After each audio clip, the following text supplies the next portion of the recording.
Back again down in a steamy hot Mankato. Couple special guests with myself, Luke Inman, Arif Hasan, Eric Thompson, and Daniel House. A lot of special teams work today, but besides that, what'd you guys take away, general talking points from the offense and defense? Well, there's a lot of red zone work today, which was really nice to see. There were some highlight catches, especially a beautiful one from Stephon Diggs over Captain Munnerlyn. But, you know, it does look like the red zone offense needs a little bit more work, but I think they're in a better place this year than last year. Sure. Yeah, I think there were a lot of big plays. I think this was it was a good day for me personally, the first day down in Mankato to start. I think there were a lot of good plays on both sides of the ball. I think one thing that stood out to me, the ones where it had a pretty even battle, I think, today. One thing I noticed between the second units was that second line, the second defensive line over the second team offensive line really dominated. Far better, yeah. Especially that right side with Clemmings and Beavers on the right side. They really struggled today. But overall, it was a really entertaining day with a lot of explosive plays. Daniel? I thought the defensive backs stood out in the red zone period. Yeah, a couple nice plays. Newman had a nice play. Wayne's had another nice play too. Yeah, against Treadwell. Yeah. That was notable as well. So I thought the D-backs really shined today in that red zone period. You know, that's kind of to be expected early in camp here as they work on the red zone period. Well, coming in, the big talker was getting away from that power running game and moving to more of a spread out, explosive passing game deep downfield. No Jerick McKinnon, no Cordell Patterson, two explosive playmakers. Stephon Diggs certainly was the main topic today. Looking smooth from year one to year two. Hopefully that sophomore slump doesn't occur. And then Michael Pruitt and Kyle Rudolph got in the mix. Kyle Rudolph had a sweet one-handed grab up the seam. Yeah. I think that was over Edmund Robinson or Lamore, one of the two. Lamore, which was great. Anything else stick out? Let's start with the first team here real quick, and then we'll move to the second team on the offensive side of the ball besides Stephon Diggs.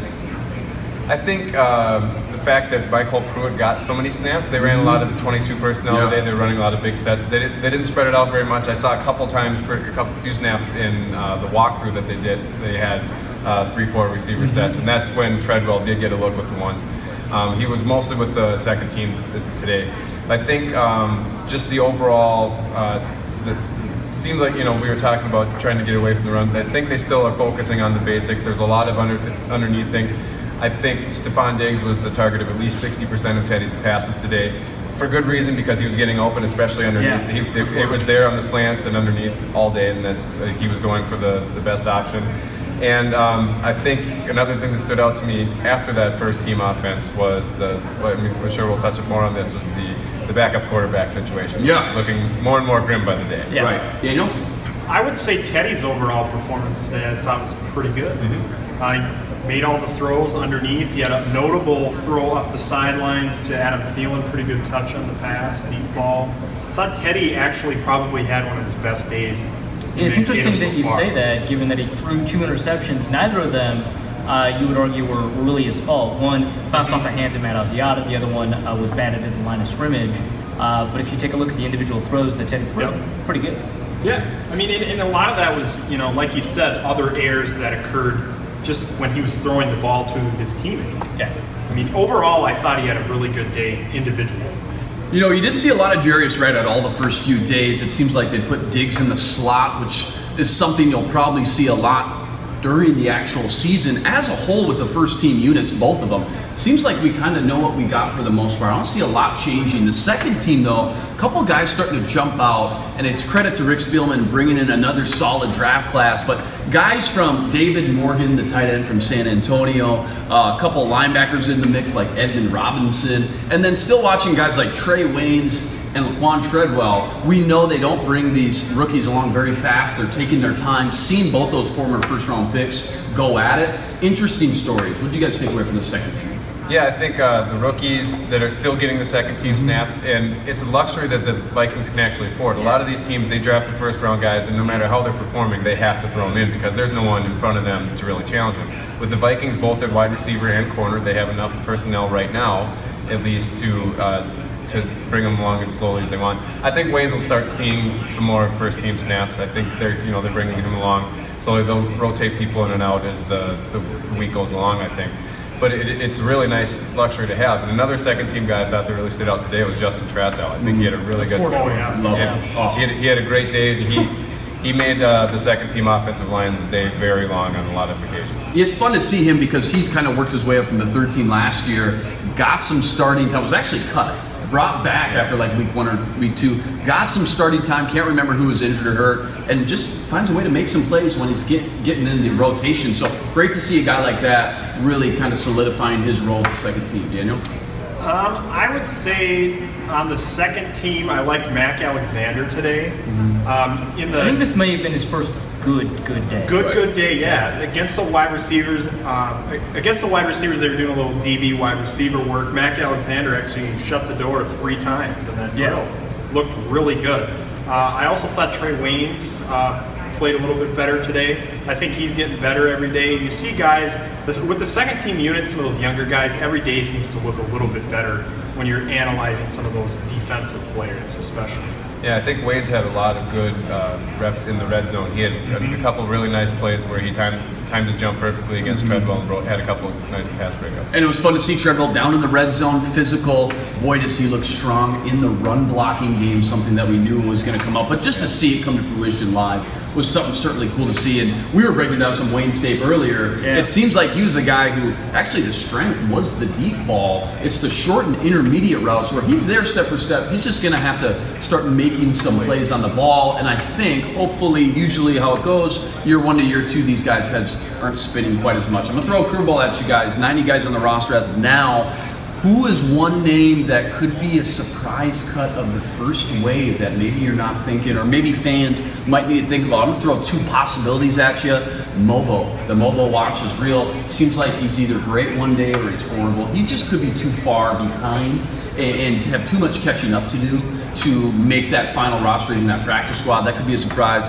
And then I got a guy like maybe Antoine Exum. I've called him out, not making the final 53, but it could be the first wave of cuts just because it seems like they're getting a lot of looks at Michael Griffin, Sendejo, you know who you got, and you saw what you got with Anthony Harris. So throw that and Gerard Curse in the mix. He could be an odd man out of those first wave of cuts. You? Yeah, I'm thinking actually Scott Crichton might be, and this is long shot, but you're asking us to predict some surprises.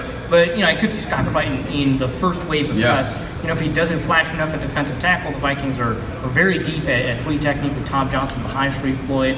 They also have the ability to kick people like Brian Robinson inside. So if Scott Crichton doesn't have the ability to really blow things up at 3 technique, he could be one of those surprise cuts. For sure, Eric. I think you guys definitely took the 2 that I was going to say, but to expand on the safety position, I was really impressed with Curse, and to see him in person today and actually interview crazy. We've been saying it all week. I'm 5'10" and my microphone's up here on the guy, nuts. and he is just, he's like 20 pounds away from being a defensive end. He's built and he's got all the size, and he moves pretty well for being that tall and on the backside. So I think I could be a little more outlandish and try to predict some of them, but like the Momos, the Exums, I think those are, in Crichton especially, because I think Crichton is just in the tough position where I think he's got a lot of skills and I think he has a lot of talents to offer, but he's going on against the deepest unit on the entire team, and I just don't know. It's a numbers game at that point, and I'm not sure if he has enough to make the team. Right, Daniel.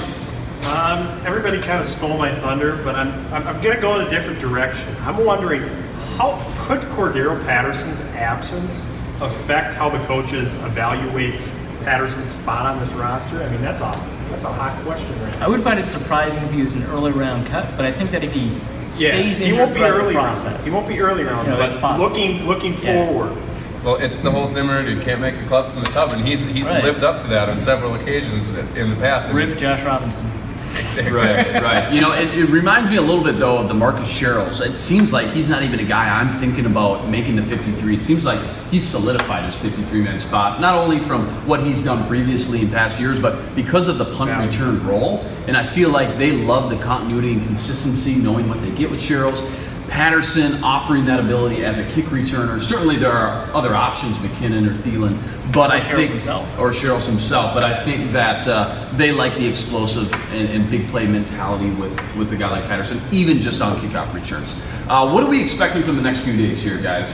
Day 5 completed. creeping up here, almost really a halfway, if not the ending point, with Cincinnati coming around the corner, and of course the fun night scrimmage on Saturday night. What are you guys keeping an eye on these next few days? Well, I really want the offense to have a dominant day in pads. We saw, those first 2 days without pads, the offense was doing pretty well. As soon as there was more contact in training camp, I think the offense sputtered. And I think a lot of that might have to do with the offensive line. Matt Quill, maybe his best day so far, still not a very good day. Right. I think that what we're probably looking at is to see an improvement with the offense overall and the offensive line in particular. I think it's kind of crazy to think we're exactly halfway through. We're 5 days of it. There's only 10 days in Mankato, and there's only 5 left.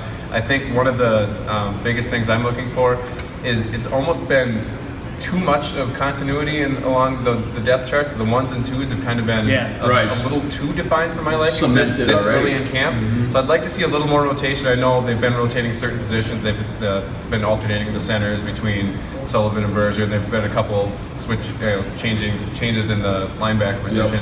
But it's been almost a little too rigid for me. I'd kind of like to see a little more of a mixture, just to see what some of these second and third team players have to offer against some better competition. Because, especially at the safety position. Exactly, because that's really, there are so many different options that bring so many different things to the table. It's going to be a really tough decision to make those final 4 or 5 safeties that are on the roster. Well, we don't know what happened in OTAs, but you'd think, again, with the shortened practice, they would be a little bit more aggressive in switching those depth charts up and just seeing what they have and trying to get to Cincinnati a little bit more prepared and comfortable. Daniel? Yeah, I would agree with what Arif said. Looking at the offense taking a step, I think every day the offense has progressed a little bit better. I still think they have a long ways to go. The defense clearly wins the line of scrimmage more often. It needs to get better, especially, I don't see it as much in the interior, but off the edge, that's where it needs to be solidified. You need to see some consistency from that offense before you start really getting excited about this season, because the defense will win football games. It's a matter of the offense being good enough to sustain victories that you may need to score some points because the other team's good too. Well, I think last year the Vikings, when they were up by 10, they looked almost unbeatable because then they could rely on the defense, play mistake-free offensive football, and be fine. But if they were down by 10, they felt like a completely different team. Like because a roller coaster. You have to get off to a quick start. That's what it was like last year. Getting off to that quick start, getting that lead was big last year. And we talked about yesterday, us three, that the ability to not only win with a power running game, but to be able to switch into that spread offense and feel comfortable and confident. I think that's what you're seeing them try to work on a lot here this year, so they can get into different situations during different times of the game and feel comfortable and confident, right? Yeah, no, absolutely. Day 5 in the books. I think we're all going to go find some air conditioning in aloe vera, especially you. Stay tuned for Playing More Action. Daniel House, Eric Thompson, Arif Hasan. I'm Luke Inman, signing up.